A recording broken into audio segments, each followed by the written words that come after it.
just make it known that you're being recorded. And I want to just give you a little bit of a sense of what the Fishing Heritage Center is up to before we get started with tonight's program. I should say my name is Laura Orleans. I'm the Executive Director of the New Bedford Fishing Heritage Center. This is our 5th year, which is sort of astounding to me. We will be celebrating the 5-year anniversary of the center on the weekend of June 25th. We're assuming and hoping that COVID is much improved by that point, and that we'll be able to gather in larger numbers. So please stay tuned for plans as we develop them. But one of the things I'm most excited about for this year is that we are going to be launching or installing a new permanent exhibit. And the exhibit is called More Than a Job. And that title came really from many, many years of talking to people in the fishing community and having so many people say, fishing is more than a job. Fishing is a way of life. Fishing is a culture. Fishing is a community.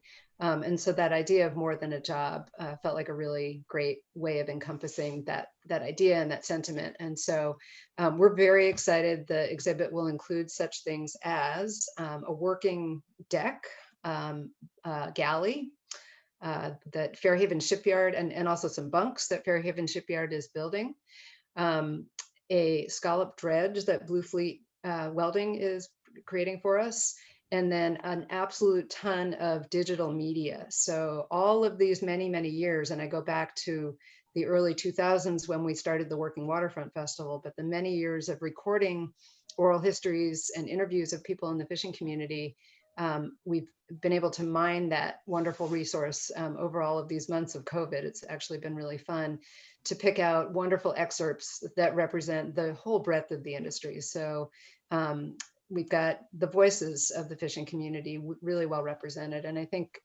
it's going to be just a treat for people to go in and be able to hear from fishermen, fishermen's wives, fishing family members, people who work in every aspect of the shoreside parts of the industry, new and old immigrants, people talking about all sorts of topics. I think it's going to be a lot of fun for everybody. I hope so. So our plan, if all goes well, is that we'll have a soft opening in March. The center is closed actually right now because installing such an exhibit takes quite a bit of doing.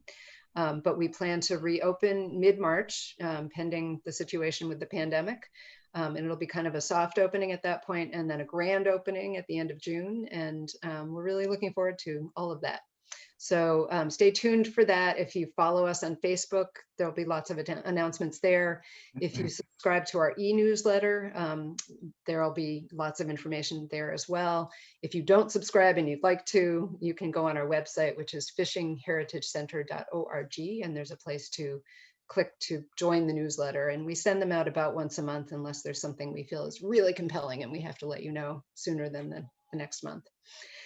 So tonight, I want to thank Deb Baker, a friend who said to me, you know, Mike Foley just wrote a whole memoir about Foley fish, and I think you should see if you might want to do a program for the Fishing Heritage Center. And so that brought Foley, the Swimming Upstream memoir, to my attention. I've known about Foley fish, I think, since the very beginnings of the Working Waterfront Festival. Foley Fish Company has always been a supporter, and we're really grateful for that. But the idea of a family business, the idea of a business that's been in existence for, I believe, 114 years through 4 generations, now run by Mike's daughter, Laura, and her husband, Peter, Laura Foley Ramsden and Peter Ramsden. And, you know, that is really compelling and interesting to me. And so it was a very easy sell for me to say, hey, let's figure out how to get a hold of him. So I think I sent an email to Laura, and Laura said, sure, give my dad a call. And so here we are. So what we're going to do is, I think Mike has a few words that he'd like to say about the project. And then I have some questions that I've prepared to kind of guide the conversation a little bit. And then we will absolutely open it up for anybody here who has questions. I want to make sure people find out how they might be able to purchase the book. And I think what we'll do, what we've done in the past that works well, is once we get to the Q&A part, we'll ask you to type your question into the little chat. And then Hannah, who's behind the scenes, will share the question out, just so there's not everybody trying to speak all at once. It just gets a little too confusing. But Hannah will read the question out and Mike will answer it. And, we'll see how that works, but it should work well. We also have some wonderful pictures that Mike provided to us. So we'll share those as well during the course of the evening. So Mike, I'm going to turn things over to you. And I think you had wanted to say a few things at the outset, and then I'll ask you some pointed questions. I just met Laura, and I have yet to meet in person Hannah, but I read a lot of the material, and I quite honestly am honored by this invitation because New Bedford Fishing Heritage, its aims of preserving, of excavating, is storing, collecting old things. I am 79. Underscores why I wrote the book, Swimming Upstream. Too often, I think, heritage is forgotten. Remembering who made our way of life possible, immigrants like your ancestors and mine, who migrated to our shores seeking a better life for our family and theirs. Like my grandfather, Michael Francis Foley, MF, their contributions made our country what it is today. Both your ancestors and mine toiled inconspicuously. In my memoir, Swimming Upstream, I salute the many immigrants, the Italians, the Portuguese, the Spanish, the Norwegian, the Mexican, who built our seafood industry. They are the blue-collar immigrants, the overlooked, who so courageously battled, really adverse conditions existing onshore and at sea. And Swimming Upstream, because they made a difference, is intended to preserve the history, not just to the Foley family, but it's dedicated to the workers who toiled anonymously in the trenches. They all should not be forgotten. The work of your organization, Laura and Hannah, is to preserve this heritage, has a nobility of purpose worthy of all our support.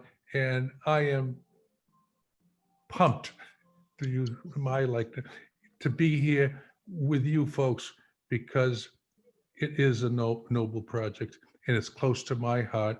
And when you said at the beginning, it's more than a job, way of life, we at Foley's, it's a religion. It's a religion. That's one company. And I'm not here to lay it on. I am here to explain unburnished some of the realities and facts. And I think it'll be helpful if I quickly go through a thumbnail sketch of what's in the book. It's 317 pages, so I will really thumbnail it. And so it is, in essence, a memoir of Foley fishmongers, for them, their successes and failures, who strove to fulfill the goal set by their founder, Michael Francis Foley, MF, a 16-year-old immigrant with but a sixth grade education and not more than the clothes on his back when he arrived, who started Foley Fish Company in 1906 at 23 years of age. A quiet Irishman, and I know, folks, he's an anomaly, at least within his clan. He did not fish the Irish stereotype. No connections, no proper bloodlines, no loans, no mentors, no handrails, no guarantees of success. The first 90 pages of Swimming Upstream outlines the struggles of MF as a rookie in the seafood industry, enduring not unsubtle bias against the Irish.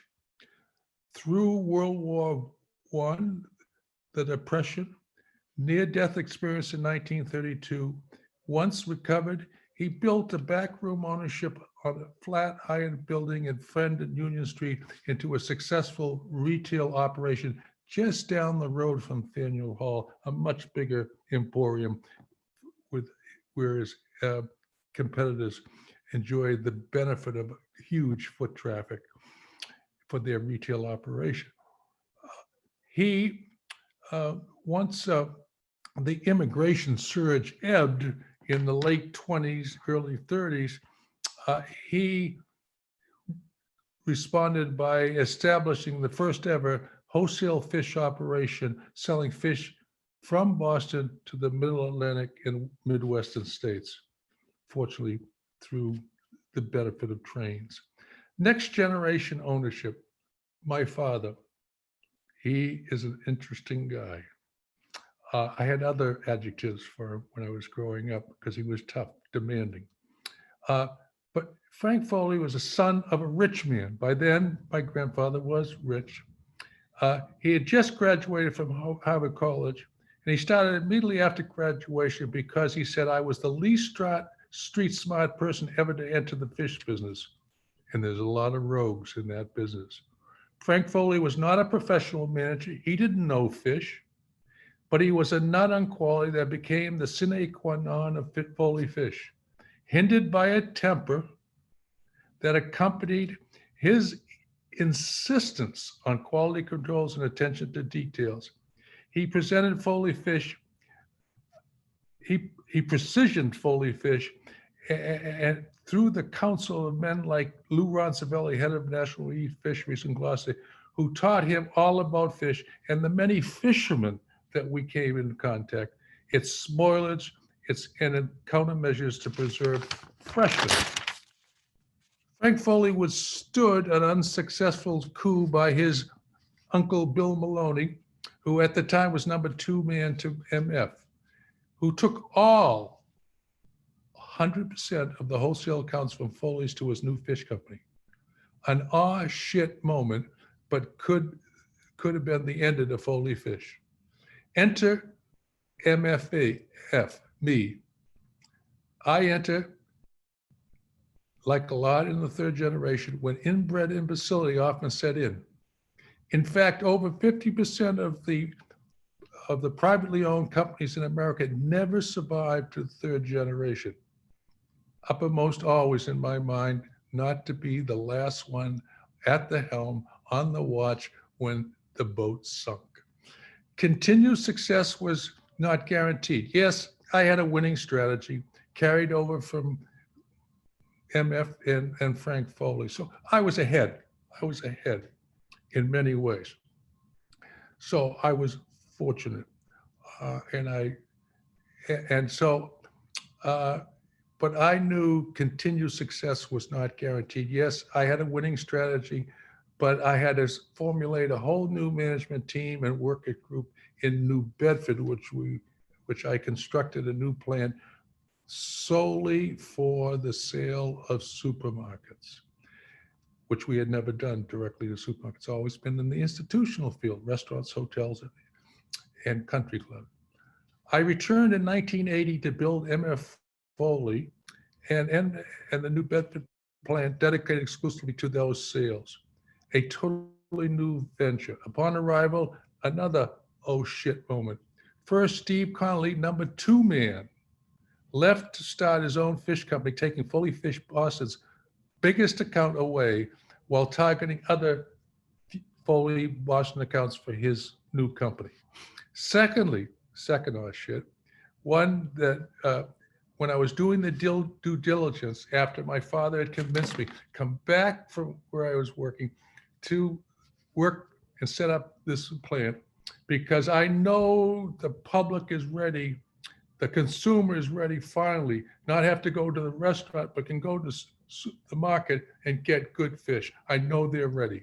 I said, Dad, if you say so, I'm all in. The only problem is I started doing due diligence. So I'm going to read from chapter 64 briefly. This is a reception to my proposal about setting up a whole new unique program for sale of quality fish, not mixed fish, quality fish consistently to supermarkets and their customers. It's an interview that I had with a buyer in New Jersey, major supermarket, and it was duplicated by many other meetings with other supermarkets throughout the country. I've never heard of Foley Fish. I already have 4 suppliers from New Bedford. They all know that they must have the lowest prices to get my business. Quotes for special store sales have to be given to me 4 weeks ahead of my newspaper seafood ads. They truck my fish directly to me 4 times a week, irrespective of the volume. I don't pay for freight or shipping boxes, which means the quoted prices are automatically delivered prices. Our seafood departments are profitable. We don't have any product shrink. We sell everything. We have well-trained personnel who source both meat and seafood, who source both the meat and seafood counters. I'm not interested in taking on a new supplier. I can always get the best fish at the lowest price. You can fax me your delivered prices, but I'll tell you, if you're in the ballpark, if you are, I might give you a try. I'm aware of all the fish scams. Don't try any on me. What a bunch of bullshit. So, unfortunately, I was not happy. I was really worried. Why? Well, we were hemorrhaging. We had a huge bank debt for the new plant. We were losing money hand over fist in New Bedford. Fortunately, Boston was the ballast to windward. But here I was, huge debt, hemorrhaging red ink, and a game plan shot down by unreceptive supermarkets. Except an angel appeared. His name was Bud Roach. He's the owner with his brother Pat, now deceased both, Roach Brothers Supermarkets, who gave a leap of faith. Only one in all of the supermarkets, and I traveled all over the country, barely saw my family, who said, my fish is not good enough, and I want to try your fish and your program. Fortunately, it worked and others followed. Then, most importantly, my wife, Linda Ann Foley, came aboard, the shy one. She's not going to come aboard here. She takes the background, but not at home. She's the boss. She is what I call the Linda difference. She is the one who made the clarion call to the troops in New Bedford who were rebuffing her effort to introduce a new software program. And she said, a clarion call, good enough has never been good enough at Foley Fish, nor will it ever be good enough going forward. It became the Foley battle cry. She worked with Mark Benny, a software program that is now used extensively in the seafood industry. This system allowed Foley Fish, both Boston and New Bedford, more accurate and timely information that improved our decision-making immeasurably. Succession to the 4th generation, only less than 44% get there. Laura Ramsden Foley and Peter Ramsden, they're tremendous. They're tremendous. And they are the right people for the right time. And this is the wrong time. The wrong time because COVID represents the biggest challenge that my grandfather, my father, and I ever met. So she introduced and has introduced the protein pack, which we'll talk about a little bit later, program in 2020. They had to close down the Boston plant temporarily until the restaurant business is allowed to function. And that was a big hole because we were shipping 85 to 90,000 pounds of finished product a week throughout the United States. So that was a big hit. But we're there, took an 8 count, and we're still standing. Succession to the 4th generation, that was a big step, and Laura and Peter saved our butt. They have just done a great job, and I'll talk more about that. Now, I have some questions that have been written up. Hannah had a lot to do with it together with Linda, and so you want to ask the question? I have them in an order which you gave it first. Why don't I ask the questions? Might make it a little more back and forth if that's okay. I prefer it. Okay, and I might change the order up a little bit if that's all right too. That's good. I'm All easily right. confused and I can blame you. You touched on all of these things, which is Yeah. great. But let's start with the question, which has to do with the book, just to begin with. What inspired you to write the book now? At the moment, I retired in 2005, and Linda wanted me to come up with a project. Read, get out of her hair. I recalled and never forgot that I never completed my economics honor program thesis at college, and a mission that really had gnawed at me. So writing this memoir would avoid having to say again, I wish I had. I had a compelling group of characters and unsung workers whose stories deserve to be read about by people like them who similarly work diligently, courageously, not rewarded to the extent that they should, to provide for their families, i.e. the immigrant spirit that still fuels the growth of our country. My only hesitation was I had insufficient factual information. I was not a writer, and not to say I am now. But Uncle Andy, my son Michael, and my wife Linda, my editor Michael Lennon, and my daughter Laura, the Boston Public Library archives, the excavation from that came to my rescue.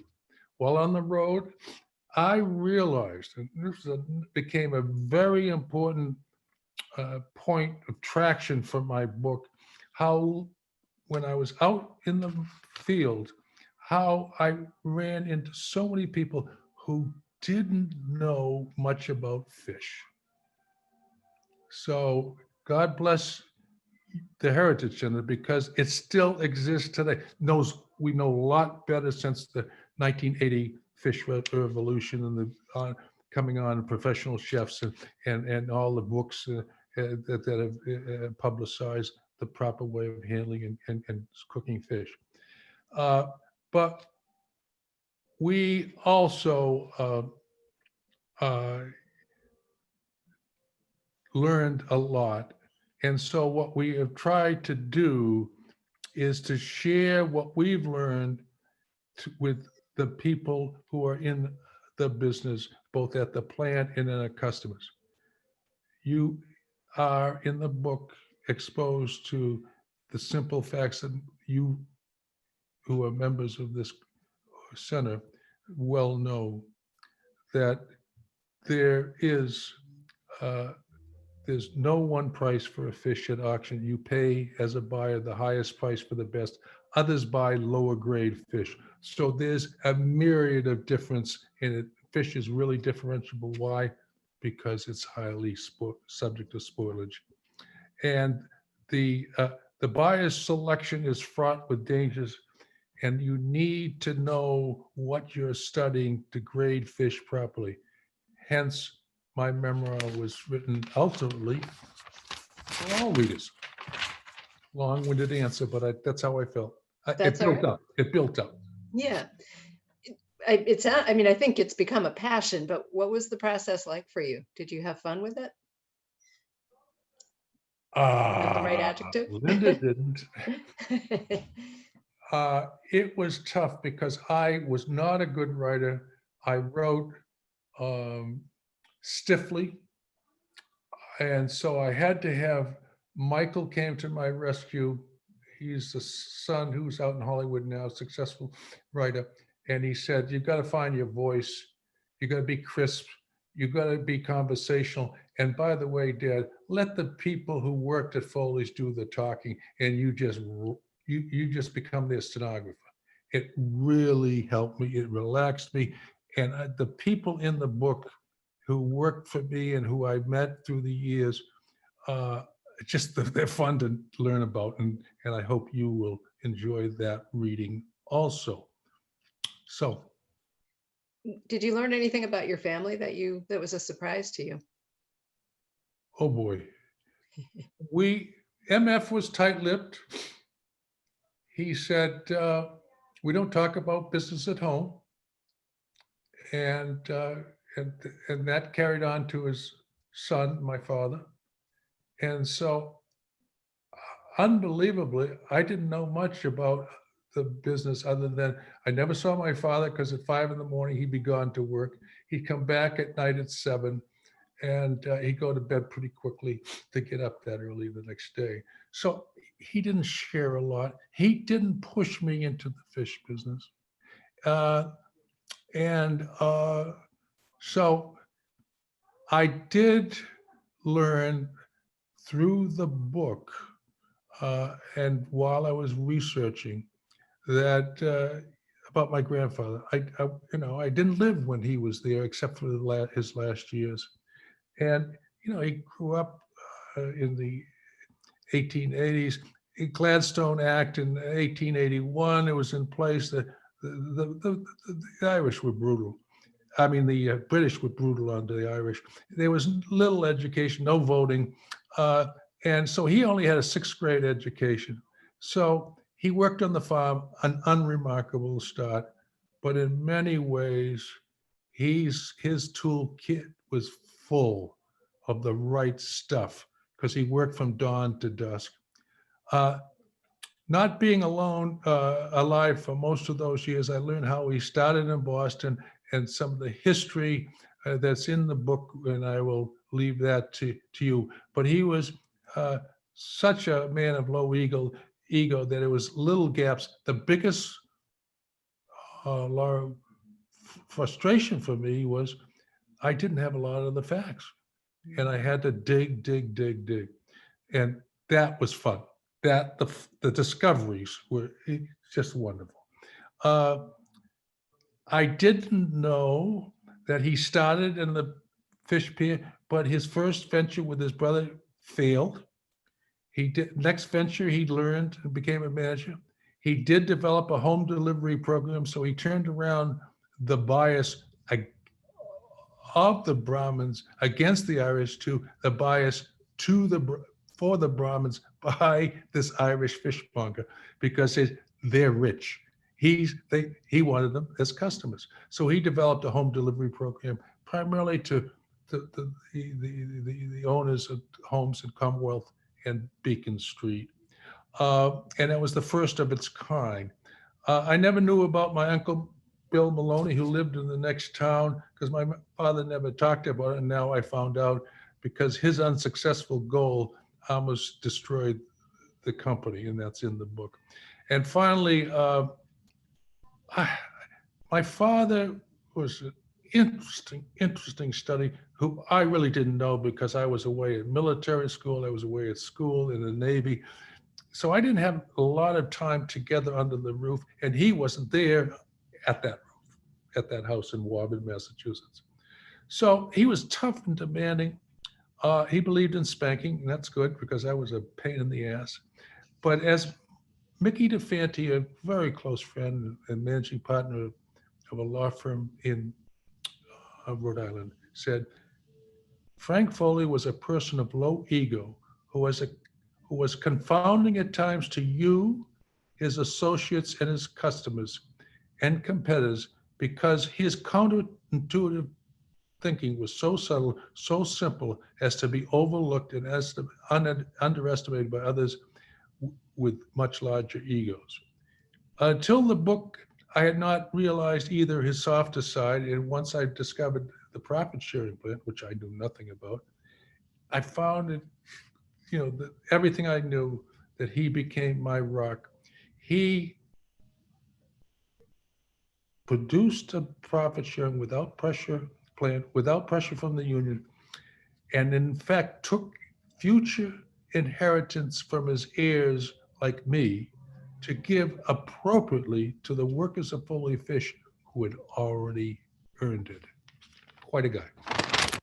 No other fish company that I know of had a profit sharing program, nor to this day have one. Fascinating. It's such an innovative company, and it's such a story of resilience and tenacity, things that didn't work, and so you try something different. Yeah. And just the cleverness of you and your heirs on both sides, your family on both sides of the A lot of generation. standing eight Very, counts. yeah. No, it's fascinating. So you mentioned your grandfather coming from Ireland. Do you want to tell a little bit about that story? One thing that we focused on for most of last year was really looking at the story of immigrants. And so clearly your grandfather came to the United States at a time when Irish immigrants were facing a great deal of discrimination. How did he overcome that discrimination? Uh, he had been, I guess, because of exposure in Ireland to the British and their suppression. It was something that he had became inured to. He also had a father who raised him and said, you work hard, you don't whine. There are people in power, there are scoundrels, there are good guys and bad guys. And so you overcome it by trying to outsmart them. So he had a great upbringing there. I often think about his dawn to dusk existence.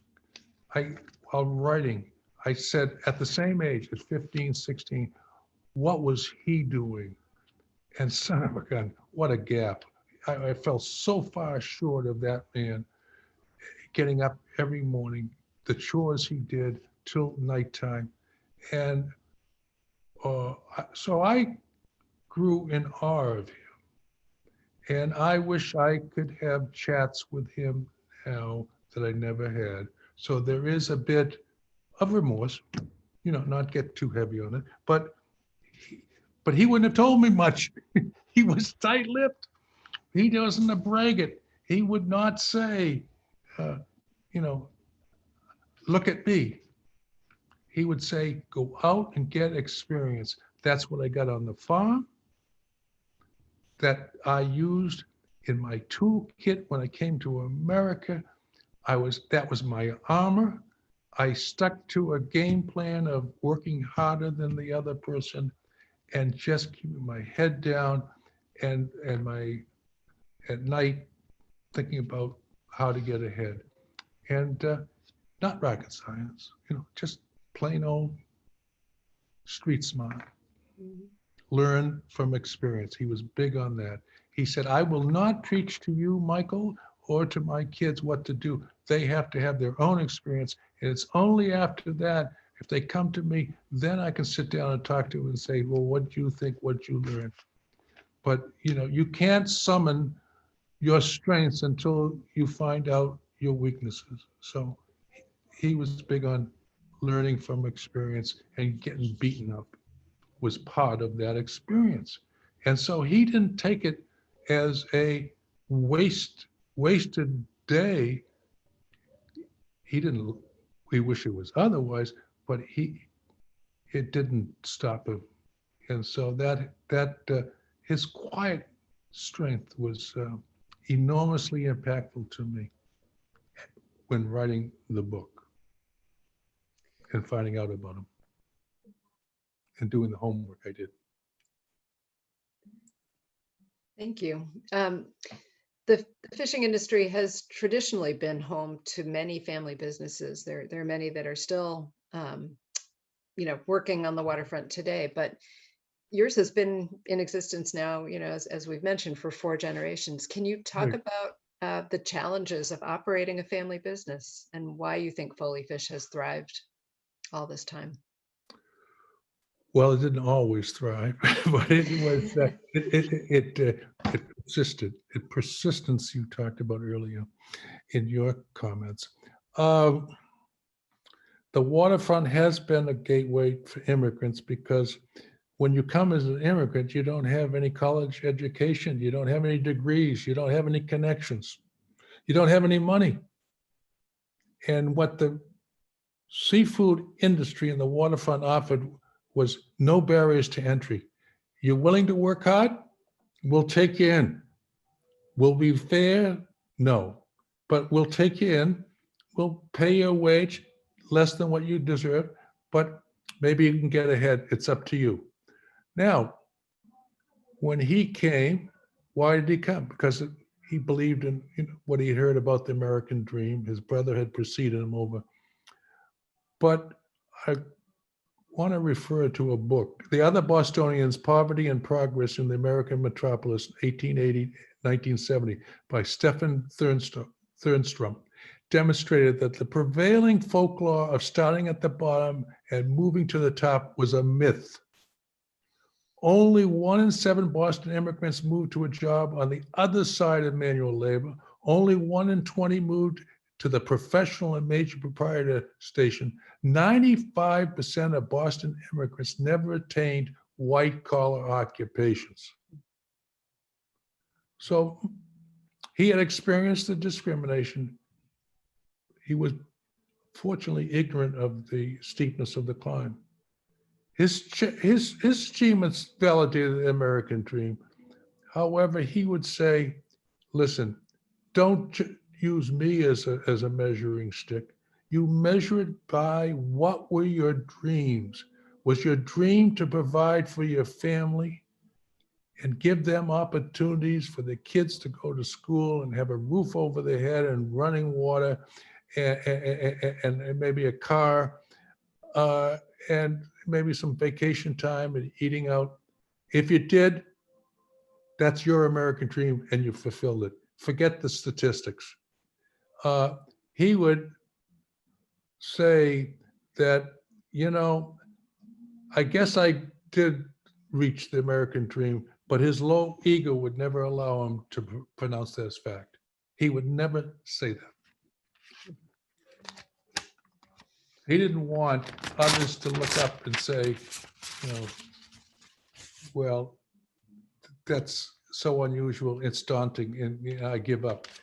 You don't ever give up. So I believe, was there a period when you and your father and your wife were all working at the company at the same time, and possibly even your daughter? Or I don't know how much overlap there was between one generation and the next. But when I came back with Linda, she was a lawyer and successful lawyer in Chicago. She got a job as a lawyer in Rhode Island. So when I came back, I started, as I said, the work on the New Bedford plan and securing new customers. So it was an overlap. My father continued running the Boston plant, and I struggled with the New Bedford operation. He was a mentor, tutor, and he was a big cheerleader and source of financial support, much needed.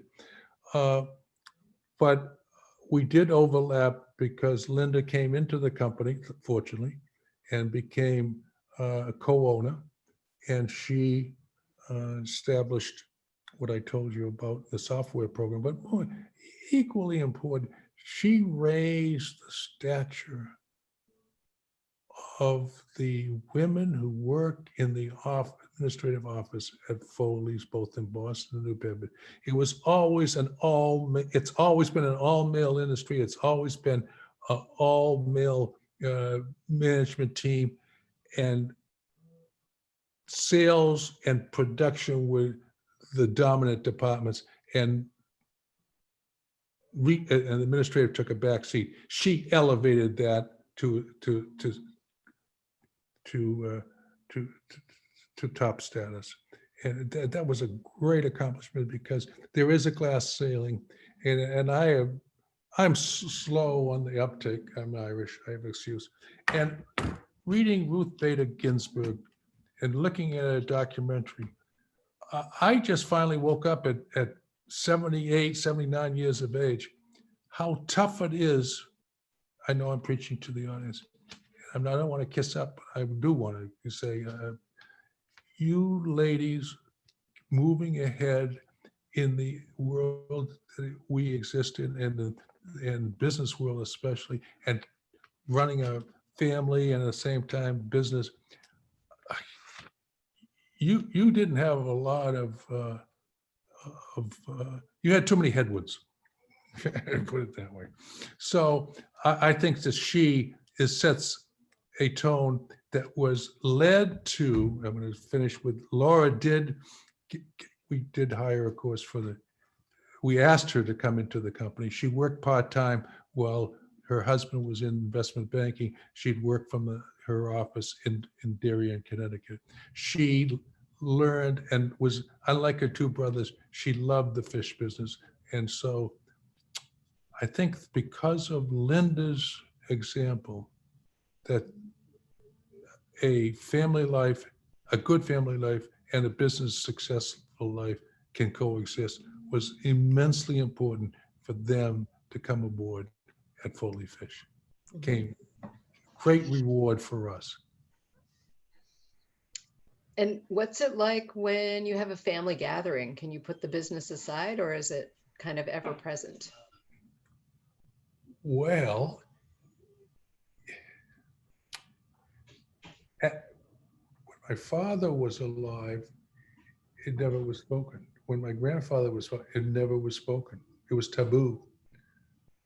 I remember one time trying to cozy up to my grandfather, and I was working as a summer worker, and I started talking about the business, and here this quiet, soft-spoken guy said, "Shut up, Michael."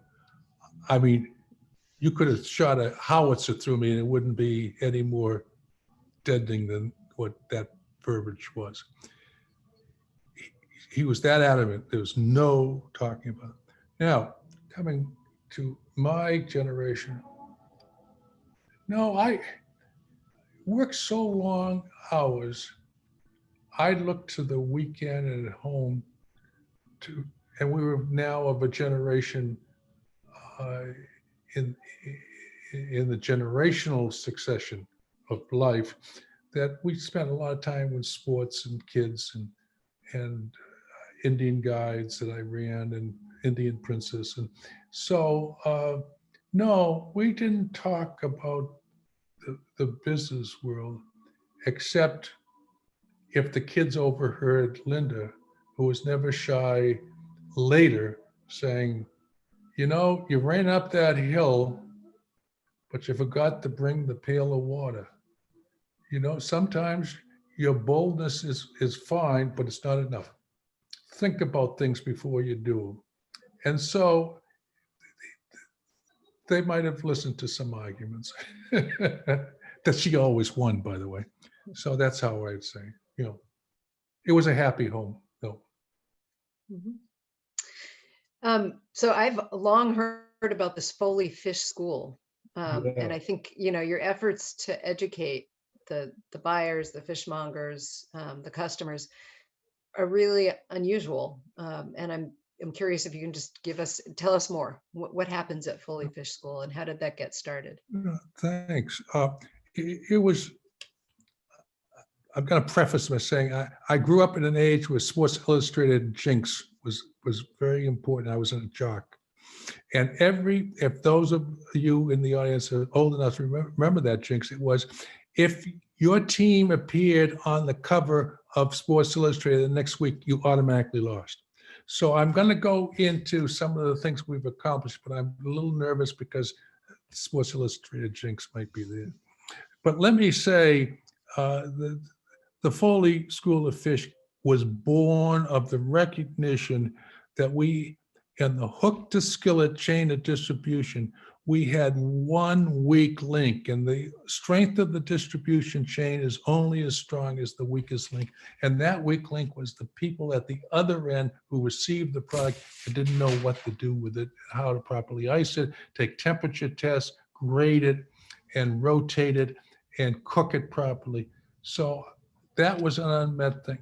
So I said, we've got to commit the resources of Foley.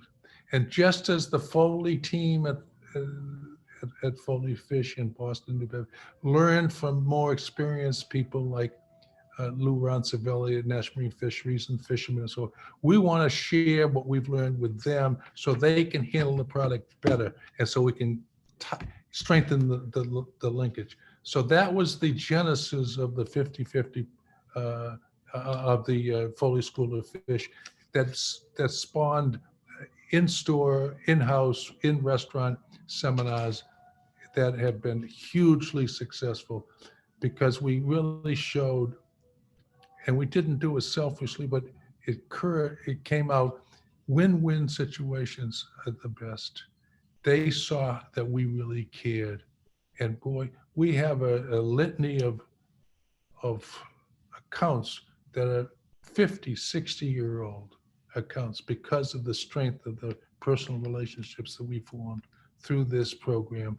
And we also worked hard in the supermarkets through a 50-50 partnership program where we set up rules and regulations for handling of fish, storing fish, educating. And that was, a major help. And then lastly, I would say that we developed a Taste the Difference campaign where we went out in series of taste tests. And it was honest. We would take fish on Monday and ship it out to, say, Chicago, and the salesman would pick up the fish on Tuesday and then go Wednesday. So we're 3 days into the fish being out there, and then said, all right, we want to taste test this fish against the fish that you might have from somebody else. And what do you think? Can you taste the difference? And a lot of times it wasn't so much that the competitive fish was, bad. They couldn't get over, this I love, the innate flavor of fresh fish. We just don't do it like us Catholics out of penance. We eat fish on Friday. It was delicious. And that was a turning point. And we brought in Chef Scotty Gray, who was a professional chef in many years. He taught us at Foley's and our team of workers how to cook fish. And they went out and cooked fish in the seminars. And we just spread the word that good fish tastes better. And it quality is still, it's more than, it really is this terroir. I don't get carried away too much with the French explanations because they are superb wines in most cases. And it is owing to the terroir, the location of the sun and the hills and the irrigation. And we have in our backyard, folks, here next to New Bedford, the Georges Bank. It's the most prolific fishing ground in the world. It has the merger of the up currents and the Labrador current and the swirling from coming down from the north, and the upwellings cause the photoplankton to become more abundantly available constantly to fish who are growing and swimming in the Georges Bank. This is not BS. So we lucked out. So I want to ask one more question, and then I do want to make sure we give time for your audience to ask some questions and also to take a look at the photographs that we've got in the back there. The protein packs, the silver lining of COVID is what I think, perhaps. Yeah. It seems that so many more people are stuck at home and restaurants are not open as much. And so people are cooking, which is kind of exciting. And from what I understand, Laura came up with this brilliant idea that kind of goes full circle back to your grandfather, right? Yeah. So can you just tell us a little bit about the protein pack? The protein pack Innovation? was made by Laura in response to the COVID and the closure of the Boston plant. So we were not even at break even. So she introduced this, and we marshaled all of our resources into New Bedford plant. And this program was started, and it's been very successful. The program structured is you can order over the phone and internet. You can order 4 species, and what we'll do is, scallops, salmon, cod, whatever. And we plate freeze it in a 90-degree below zero freezer. And then we specially wrap it, and then we ship it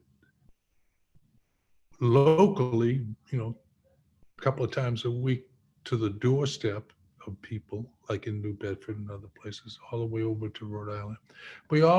But we also ship by air, and we have customers. We have Mr. De Niro in New York buys constantly. Mr. Billy Crystal buys in California.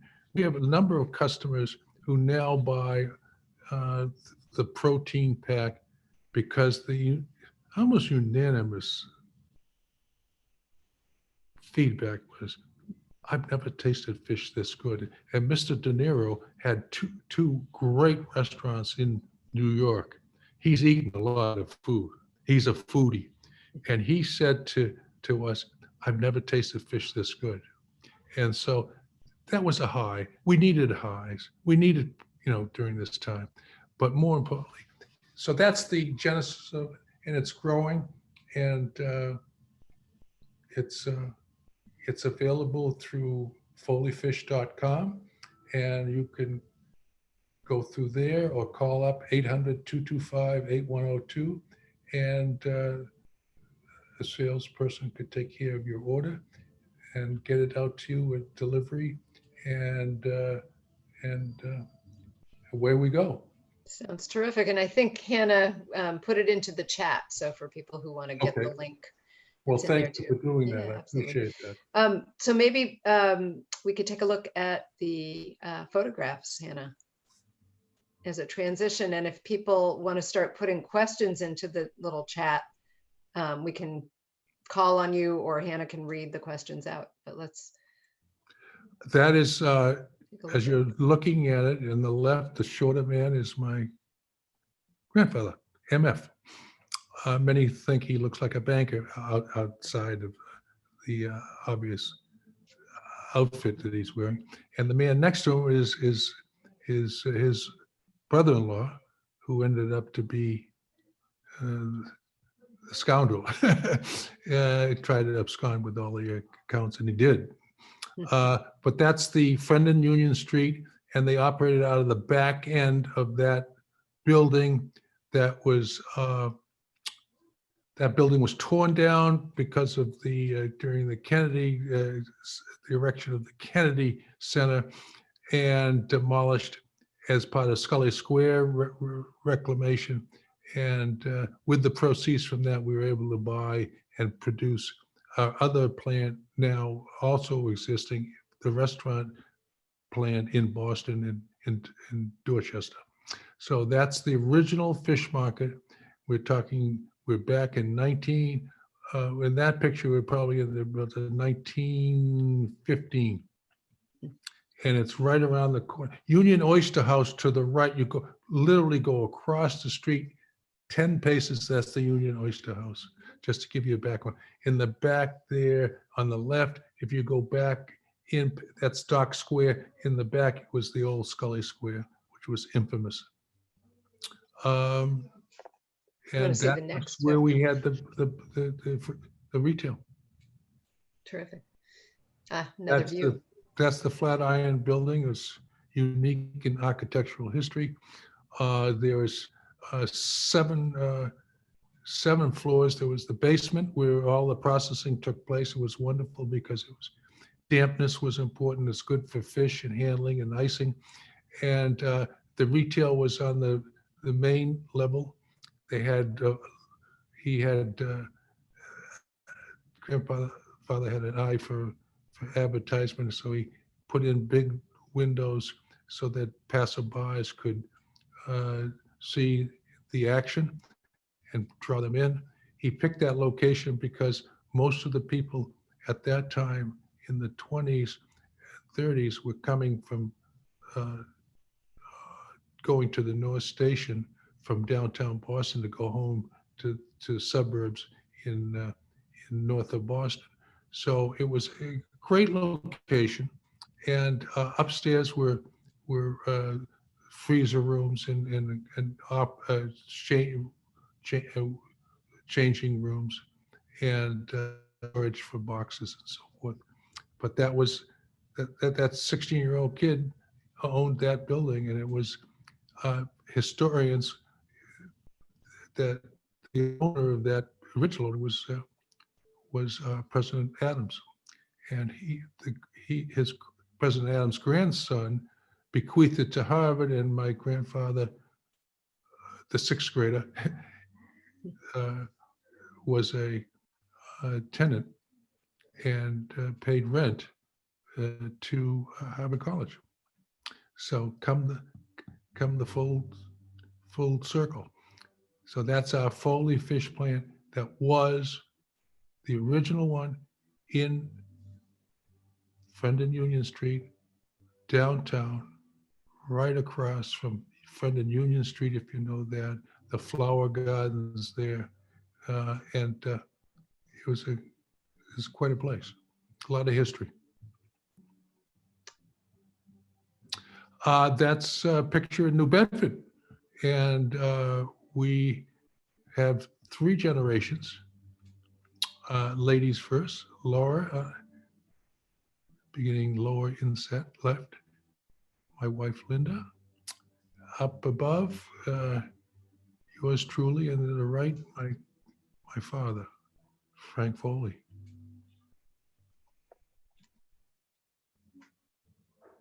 This is the new team, Laura and Peter Ramsden. One should be only as lucky as I have been in Linda to get a son-in-law like Peter Ramsden. He is quite a person. In at 6 in the morning, like my grandfather and father, and the last one to leave, works nights on the computer. I couldn't, just it's been a wonderful journey with them in charge. Well, thank you. So I think at this point we want to turn it over and see if there are any questions from the people who've been listening. And if you have a question, we prefer if you type it into the chat if that works for people. I'm guessing people know how to do that. Give it a couple minutes. Hannah might have questions too. I don't know. She's been, there we've got one. I can read it if, so it's Captain Dan Mullins, early 1900s, is recognized as the father of the modern New Bedford, whoops, hold on. New Bedford fishing industry. Do you know if your grandfather knew Dan Mullins? No, because we were not in New Bedford until 1980. We bought from a lot of the houses, Tishon and Charlie Noon's and New Bedford Co-op, and in New Bedford, but that was transported over the road.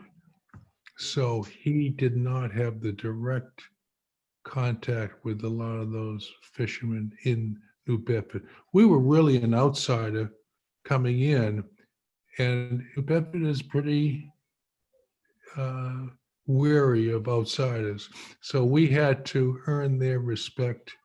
And fortunately, we became very good customers of a lot of those wholesalers who used to sell fish into New York only. We were able to pay a premium and still, be able to, with our own markup, make enough money to afford. And New Bedford fish were the best caught. I mean, George's Bank was the biggest landings, biggest port. We looked at Gloucester at the time, and we decided to go with New Bedford. And the labor supply were the best fish cutters I have ever seen. If I ever had an emergency up in Mass General, I'd call up a fish cutter from New Bedford. It's just unbelievable skill. Portuguese, immigrants.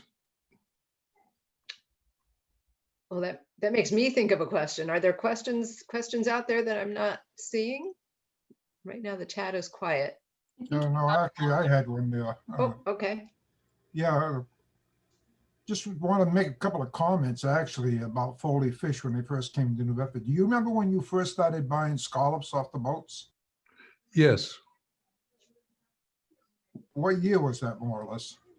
it was 1980, and the scallops that we bought was innocent. It was Eastern Fisheries. We bought a lot through them, and then subsequently there were a couple of other people who got their own boats, specializing, as you may know, in scalloping. And we had a supply that was unbelievably important for our growth. It became I call a signature item. It was in our taste test that I talked about earlier.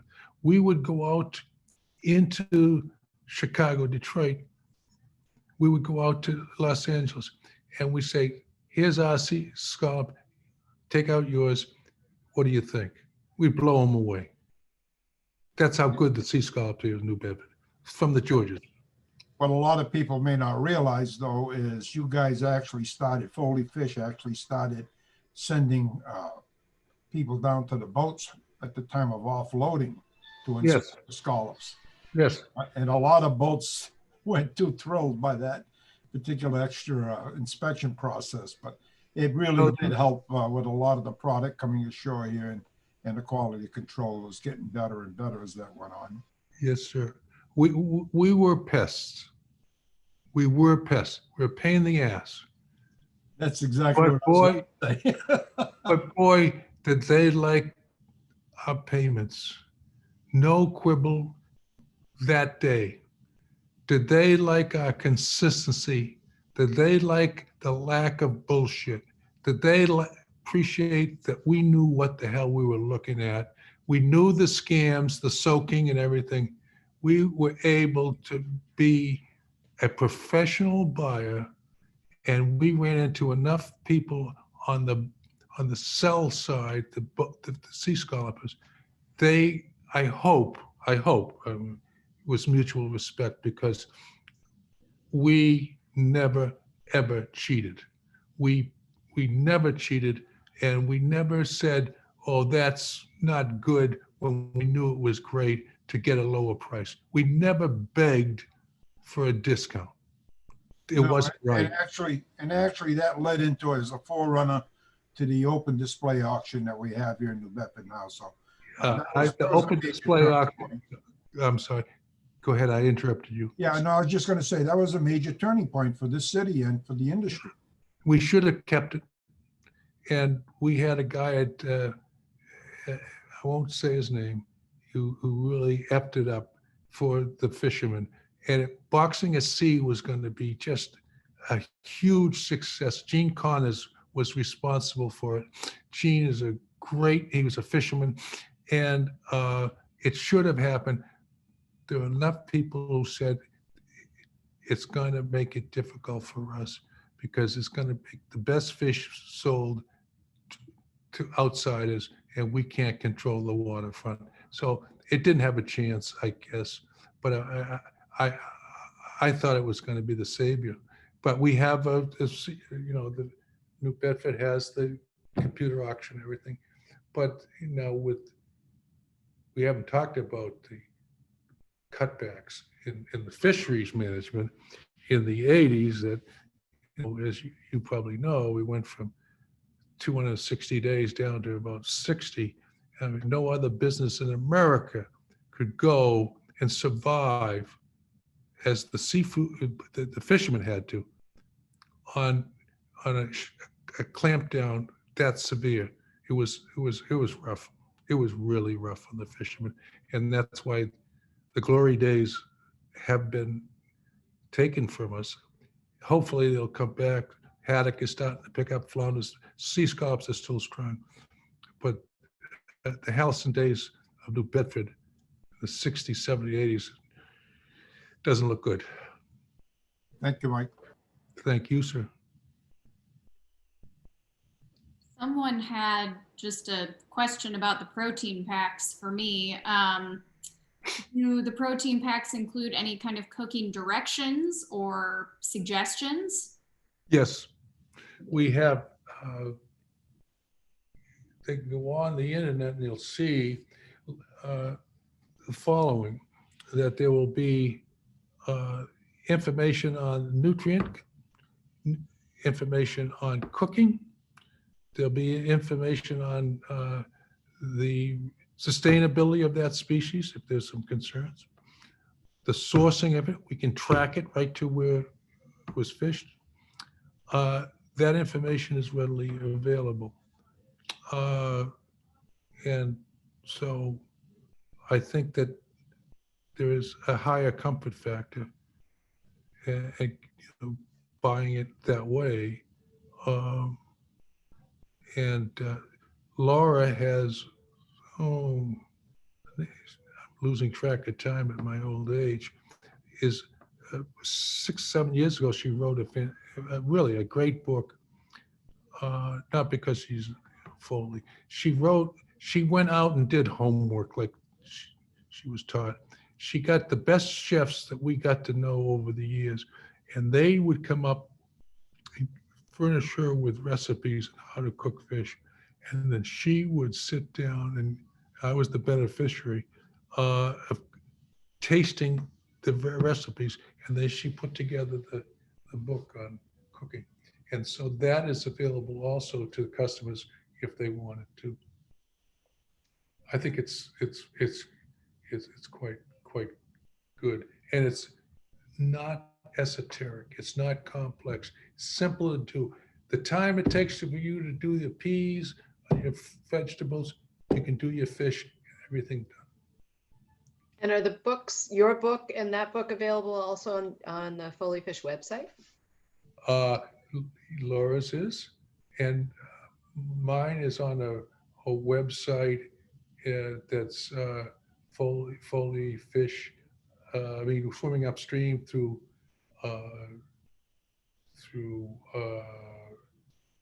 well, I have a website. I think Hannah just put it in the chat for people. So is it www.mike-foley.com, I believe. Yeah, that's right. And also that a small little company called Amazon does publish the book for us. And the hardbound is $20 and the paperback is $15. And I'm pleased that you've asked to be selling it too. And I want to, we will have a sharing agreement with your Heritage Foundation, so that a lot of the proceeds will go directly from those sales into your worthwhile endeavors. Terrific, thank you. I'm pleased to do that. That's great. Any other questions or comments for Mike?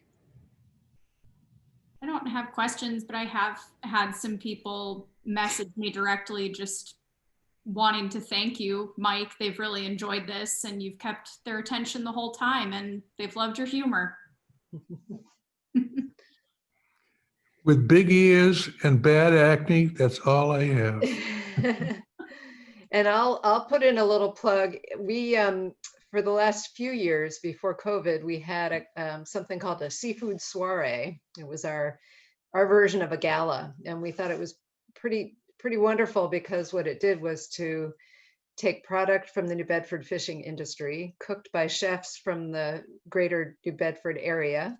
And so instead of suffering through kind of what often gets served at these fundraisers, people had the absolute best food they've ever had. And so if we're able to do that in person this year, we really hope so. We would love to talk with, maybe it's Laura and Peter, but somebody from Foley Fish about Oh yeah, Laura and Peter will be right there. coming and doing, doing some Absolutely. cooking. That'd be Absolutely. Yep. Great. It'd be an honor. Thank you. And thanks for tonight. It's been a real kick, No, it's been a Nice treat, to have and it's fun to shout-outs see to- people too. The people who care, and it's nice to see people again too. It is, isn't it? Yes, it's wonderful. Thank you. Well, thank you all very much for attending. We do have a couple programs coming up in February. I'll just quickly run through what I can remember. I know on February 4th, we are actually co-hosting a conference. It is a daytime event between, I believe, the hours of 11 and 3. And it's something that it was funded by the Kendall Food Vision Prize. It's something that was awarded to the dining service at UMass Dartmouth, actually. And it's a grant that's being shared by UMass Dartmouth, Northeastern University, Eastern Connecticut State University, and Mass Maritime. And the idea is to try and get more local seafood and kelp, believe it or not, into the dining services. And the conference will feature Barton Seaver, who, if you don't know his work, he is guessing Mike Foley or Foley Fish, he probably is a fan. I'd be stunned if he wasn't somehow connected with your operation, but he's a chef. He's really interested in sustainable seafood. And so he's one of several speakers, and it's free, open to the public. You can get information through our Facebook page for sure. It is called the Sea Summit. So that's one event. We're still confirming our plans for the AHA night, which is on February 11th, but we're going to be doing, we believe, a program with Mass Humanities that's a partnership with the Mississippi Humanities Program. So it's going to be sort of a New England, Southern Gulf Coast comparative program. We'll stay tuned and we'll let you know. And then on the 19th of February, if I've got the date right, we were given a wonderful old film strip from the 1960s, and we had this digitized. It's, I think, about a 13-minute long program that kind of looks at from the boat to the table back in the 1960s. And then we asked the wonderful Phil Mello to create a companion piece that provides an updated look at the same content. So it'll be kind of a side-by-side then and now in the fishing industry. And then looking toward March, we hope to be opening the center again with the brand new exhibit. So look forward to seeing you all on Zoom or in person, and please stay safe and eat lots of fish in the meantime. God bless. Thank you so much, Mike Foley, for entertaining us this evening and educating us. And we look forward to seeing more of you, and hopefully people will be purchasing the book and purchasing those protein packs. Thank you. Great. Thank you all so much. Stay healthy. Yes, everybody, stay healthy, wear your mask.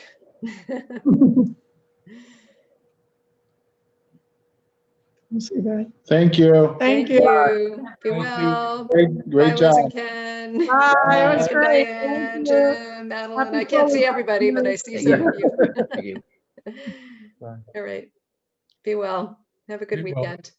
Good Yep. job, everybody. This was great. All right.